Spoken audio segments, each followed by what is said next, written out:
Rachel, I'm going to start with you.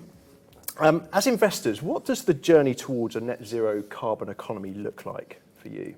Yeah, sure, David, and thank you for having us. So when you're investing in equity in a climate portfolio, there are three main ways that you can do this: a low carbon strategy, a climate transition strategy, and a climate solution strategy. So first off, a low carbon strategy. This sort of does what it says on the tin, really. It will not invest in companies that are high emitters. So generally this is done by screening companies and only buying those that screen as having low carbon emissions or low carbon intensities. And the next strategy is a climate transition strategy. So this is where you will invest in companies that might have high emissions today, but have the ability to lower or are on a pathway to lower their emissions in the future. So an example of maybe a company that might be held in a climate transition strategy is say an energy company, some energy companies, ones that maybe have high emissions today, but have set out a very clear pathway to really progress and hit the net zero targets by 2050. And when you're investing in a climate transition portfolio, it's really important to have a strong engagement strategy. So when you're looking at engagement, I guess there are two key areas that you can focus on.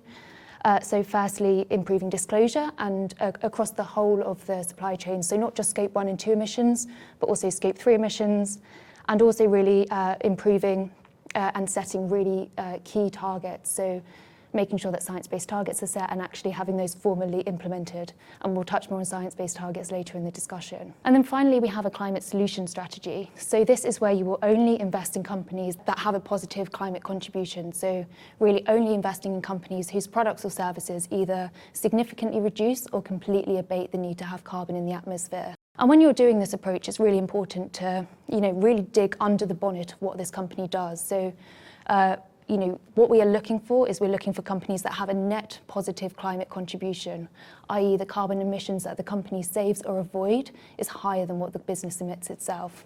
And again, in a climate solution strategy, data is a really key part, and it's something that we, as investors, we really have to engage to make sure that we have the proper data that we need to really be able to strongly verify that these are companies that are having a net positive climate contribution.